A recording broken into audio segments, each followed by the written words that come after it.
राम के सभी रूप इसमें आभासित होते हैं।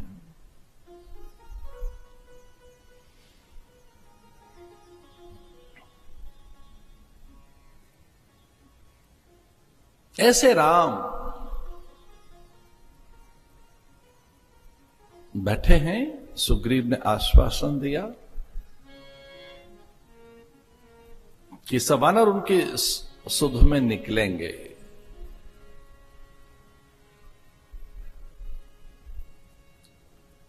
अब इसे अलंकार की भाषा कहो, आनंद अनुराग कहो, अतिशोक्ति तो नहीं कह सकते, पर पदम 18 जूथप बंदर आनंद अनुराग है। उनमें से किसी एक को मुद्रिका मिली, सबको नहीं। अभी विचार हो ही नहीं रहा है, जाएगा कौन, इस पर कहां विचार हुआ है। पर राम को कितना विश्वास है हनुमान पर। वो हनुमान तो है ही नहीं, वो तो देवादिदेव महादेव है।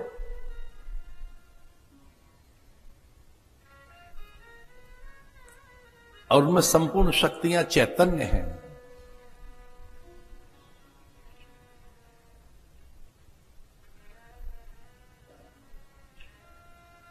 नमः शिवाय गुरवे सच्चिदानंद मूर्तये निष्प्रपंचाय शांताय निरालंबाय तेजसे नमस्ते भृगदेवाय नमस्ते जलशायनि नमस्ते विघ्ननाशाय शिव शक्ते नमो नमः। ऐसे उनकी वंदना की जा रही है कि उनमें बैठी है सारी शक्तियां। वो सामान्य नहीं है, वो केवल बानर नहीं है, महादेव है स्वयं। इसे राम ने चुपके से वो अंगूठी निकाल कर दे दी, जो मुद्रिका कभी सीता ने उस काल में दी थी कि केवट के हाथ पे रख दो। लगभग 13 वर्ष तक राम उस मुद्रिका को संभाल कर रखते हैं कि उचित अवसर पर, उचित हाथों में, उचित कार्य के लिए ये सिद्धदायक बन जाएगी मुद्रिका, ये अंगूठी।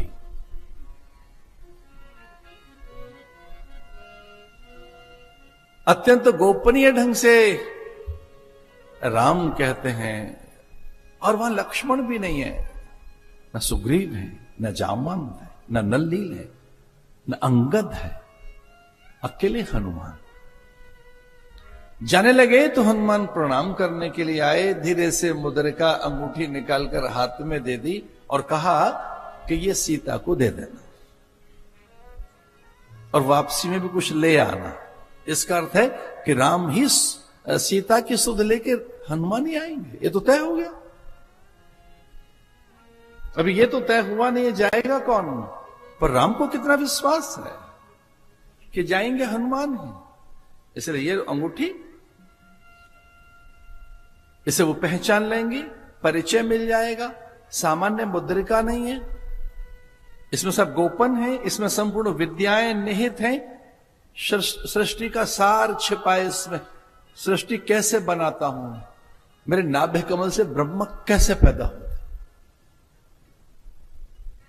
मेरे मानस से कैसे सृष्टि बनती है, एक हूं बहुत श्याम, एक से अनेक कैसे हो जाता हूं मैं सर्वत्र हूं, सर्वव्यापक हूं, सभी में हूं, मैं सब में हूं। ये वो संपूर्ण भेद, विद्या समस्ता तब देवी भेदा, ये दे देना अंगूठी उनको, जगदम्बिका को, सीता को ये अंगूठी दे देना। और हां, जब वापसी में आओ उनसे मिलकर तो उनसे भी कुछ ले आना। ये तय हो गया। हम बानर बैठकर विचार कर रहे हैं कौन जाएगा। संपाति ने बता दिया कि वो वहां लंका में है। वो तो मरना ही चाहते थे कि अरे हम तो जा ही नहीं सकते, 100 योजन कौन पार करे समुद्र को, 100 योजन कौन जाए वहां, समुद्र को कौन छलांग लगाए। जामवंत ने कहा मैं जा सकता था, अब नहीं जा पाऊंगा, वृद्ध हो गया। अंगद ने कहा जा सकता हूं मैं, संशय है जिम संशय मोय फिरती 12।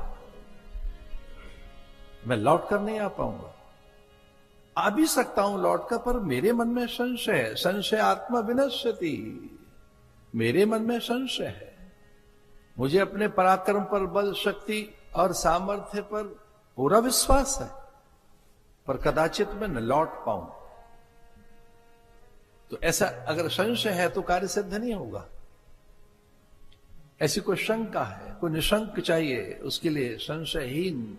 जामवंत ने मना कर दिया कि एक बार तो मैंने प्रदक्षिणा ले ली विराट पुरुष की, जब वो एक पग धरती पर दूसरा स्वर्ग में अड़ाकर खड़े हो गए थे, तब एक नहीं 7 प्रदक्षिणाएं मैंने ले ली थी। मैं इतना प्राचीन हूं, इतना सामर्थ्यवान हूं। जामवंत कहते हैं, जामवंत। अब नहीं हो पाएगा, वृद्ध हो गया।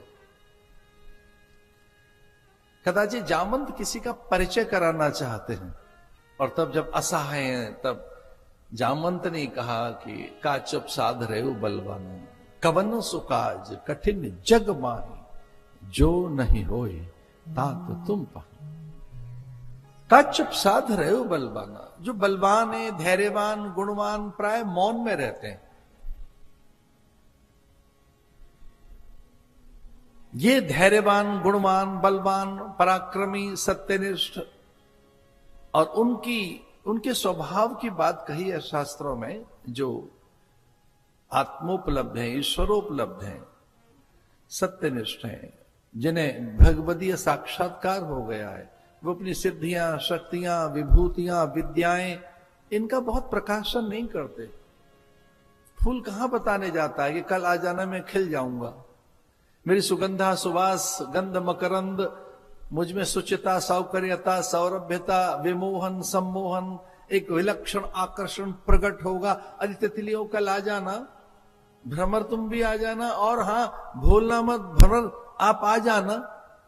किसी को बताने नहीं जाता, वो तो खिलता है, और जैसे ही फूल खिला कि उसकी सुगंधा पूरे उपवन को परिचय देती है, उसके खिलने का, उसकी सुगंधा। महापुरुषों में एक ज्ञान की सुगंध रहती है, और वह कभी कभी देवताओं तक पहुंचती है। सामान्य जड़ व्यक्ति तक तो कई बार न भी पहुंचे, पर एक बार ऐसे कोई महापुरुष कह रहे थे कि ब्रह्मज्ञानी धरती पर कोई हो, देवगणों से अपरिचित नहीं रह सकता। वो देवताओं को भनक लग जाती है कि नीचे कोई तपस्वी है। इसे ब्रह्मानुभूति हो चुकी है, इसे ईश्वर का अनुभव हो चुका है। यक्ष, गंधर्व, किन्नरों को कभी कभी भनक लग जाती है, और यहां तक कि वो उनके अनुचर बनकर, उनके सेवक, सहायक बनकर उनके कार्य की सिद्धि के लिए उनके अनुगत हो जाते हैं। अनेक बार ऐसे प्रसंग आए। का चुप साध रहे हो बलवाना, कनक भूधराकार शरीरा। फिर तो जैसे उन्होंने अपनी संपूर्ण शक्तियों को प्रकट किया तो पर्वत धंसने लगे। जिस पर्वत पे थे वो धंसने लगा, और तब सब मिलकर हर्षित हुए, क्योंकि हनुमान को अपना पता लग गया कि मैं कौन हूं। यद्यपि उन्हें पता था, लेकिन कोई एक आदेश, कोई एक आज्ञा सूर्य की, उसका सम्मान कर रहे थे। गुरुजनों का सम्मान कर रहे थे। गुरुजनों की आज्ञा, आदेश, उनके अनुदेश की अवहेलना मत करो, वही धर्म की सिद्धि है। आड़ायमम धम्मम प्राकृत भाषा का शब्द है ये, कि गुरुजनों के आदेश का अनुपालन ही धर्म है।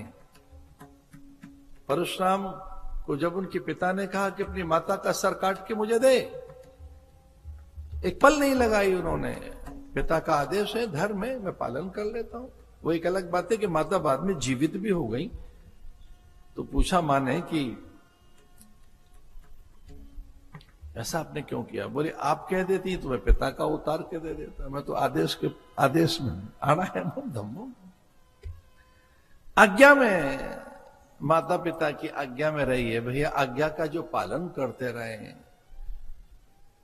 इंद्र भी उनकी सहायता में खड़े पाए गए अनेक बार। आदेश का पालन कर रहे थे। कनक भूधराकार शरीरा। और फिर तो जामवंत ने पता नहीं क्या कह दिया कि बहुत बात अच्छी लगी। जामवंत के वचन सुहाए। सुने हनुमंत हृदय अति भय। और फिर विलंब कहां, फिर कहां विलंब, तो फिर तो हनुमान जी ने योग बल से तप बल से अपने श्वास को खींचा।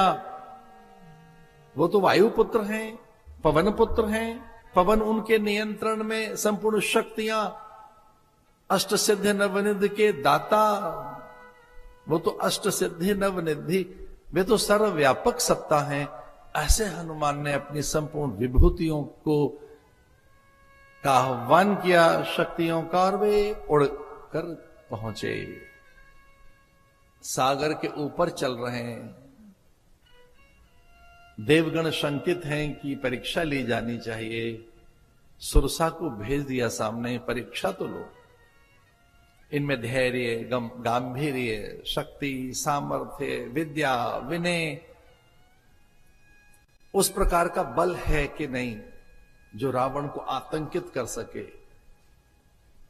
ये रावण से अधिक बलशाली है ना, कहीं वहां बंधक तो नहीं बना लिए जाएंगे, कहीं कार्य विफल तो नहीं होगा, इनकी परीक्षा ली जाए। सुरसा प्रकट हुई, सुंदरकांड के आप अभ्यासी हैं। जस जस सुरसा बदन बढ़ावा, तास दून कपि रूप दिखावा। हनुमान समझ गए कि ये बड़ा रूप कर रही है और मैं भी बड़ा होता जाऊं, ये बड़ी होगी मैं बड़ा होऊंगा, ये बड़ी होगी फिर मैं बड़ा बनूंगा, कितने रूप दिखाऊं। ऐसे नहीं जीता जा सकता बड़प्पन से। और इस होड़ में पूरी धरती लगी है, वो ऐसे देखते हैं हम भी ऐसे दिखाएंगे, तो ऐसा कर रहे हैं हम भी ऐसा करके दिखाएंगे। एक हमारे कोई परिचित संत हैं, ये उनके शब्द हैं, वो कभी कभी ऐसा कहते हैं कि ये युग बनावट का, दिखावट का और सजावट का युग है। बनावट का, दिखावट का, सजावट का, बताने का, देखा हम हमारे पास क्या है, तो अपनी चीजों को और अधिक विस्तार करके, जस जस सुरसा बदन बढ़ावा, तास दून कपि रूप दिखावा। फिर बहुत सूक्ष्म होकर उसके उदर नासिका संपूर्ण उसके अंगों से निकलकर बाहर आ गए और प्रणाम करने लगे। मां अब प्रसन्न है ना, तू मुझे आहार बनाना चाहती थी, तेरे उदर में पहुंच तो गया मैं, और तू मां है। इतनी विनय देखकर, विनय प्रेमवश भई भवानी, ये ध्यान रखना, विनय देवताओं को अच्छी लगती है।